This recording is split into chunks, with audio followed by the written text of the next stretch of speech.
Melissa Williams wasn't fortunate enough to grow up in a loving home. My mom had 4 of us back to back. I was born into a very dysfunctional, angry, disturbed family. By the time I became 4, my mom had too much struggle with us, so she bounced me around to my grandparents. But her grandparents' home was a toxic environment. My grandfather was an alcoholic and a drunk. My grandmother would leave for work, and I would just wake up every day knowing that what he was going to do to me, and I would have to just prepare myself for it, because as soon as I saw him take out that bottle of alcohol and know that he was going to drink it, and here he's going to take me up to the room and he's going to do what he's going to do to me, and it would just happen every day. Melissa endured years of abuse at the hands of her grandfather until social services took her away. She spent her remaining adolescent years in over 40 foster homes. I was a very angry child, because I just didn't know what I did was so wrong to deserve what had happened to me when my grandfather raped me, or to be not with my family or anything. Nothing made sense to me. Melissa struggled with her self-worth, and at a tender age of 13, started venturing into a very dark, very adult world. I had a bunch of group home friends and foster kids that I lived with, and they said, we know ways you can make money, you're a pretty girl. I started meeting older men. From the time I was 13 till almost 18, during that duration of my life, I was prostituting myself. For 3 years, I was just stripping and escorting and back and forth, and that's all I knew. That was my new lifestyle for Melissa, to just make money, go sleep with this guy, you'll have a place to stay. She felt like her life was over before it even got started. I became depressed and angry. I felt lost. I felt that this isn't how I want to live, but this is the life that I've been given, and I have no way out at this point. Then she got the news that rocked her world. When I got pregnant with my son, I was 18, turning 19. And I got pregnant with him because I had always longed to have a child. Not just a child, but someone to love me and someone I could love. But at this time when I had him, I was not mentally stable or able at this time to even parent him as a mom. She gave birth to a young boy and named him Malachi, but she was deemed unfit, and he was taken away from her. A year later, it happened again.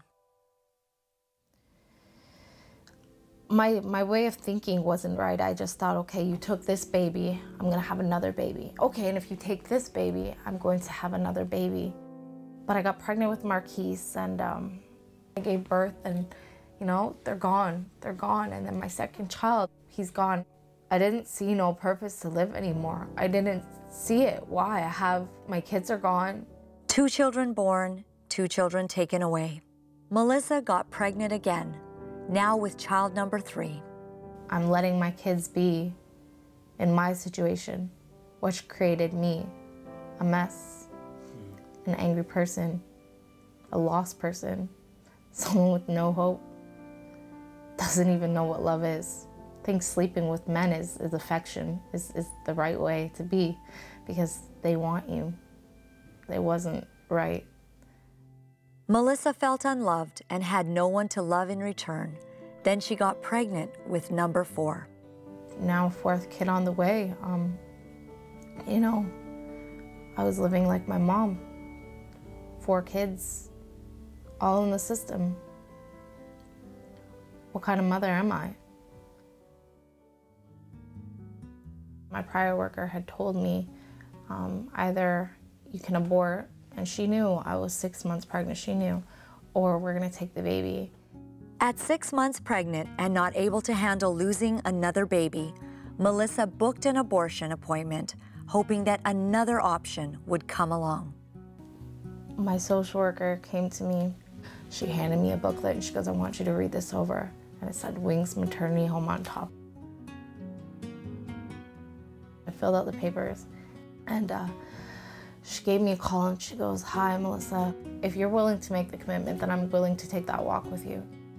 And April 1st, I moved in. Wings Maternity Home is a nonprofit, faith-based safe home for young women in need of a loving and nurturing environment during and right after their pregnancy.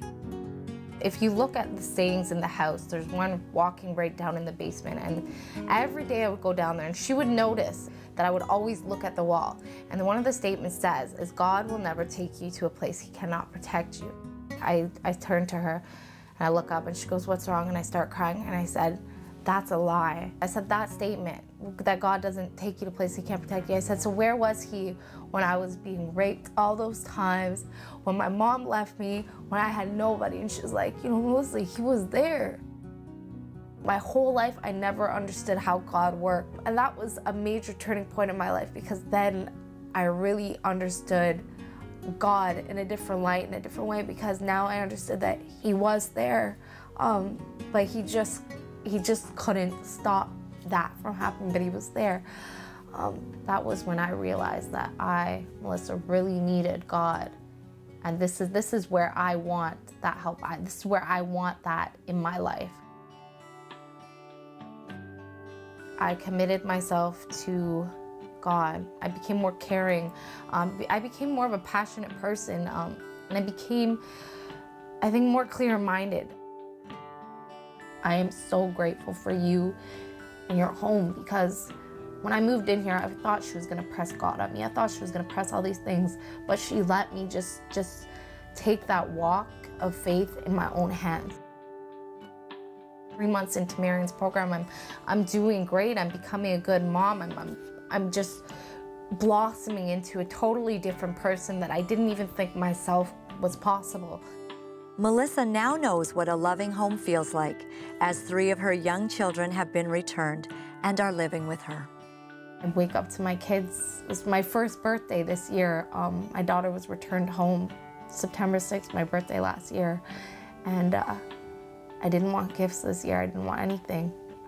And I was just happy that my daughter and my son were with me. It was my first birthday I ever celebrated ever with my kids. And that was the best thing and the most rewarding thing I could have ever asked for.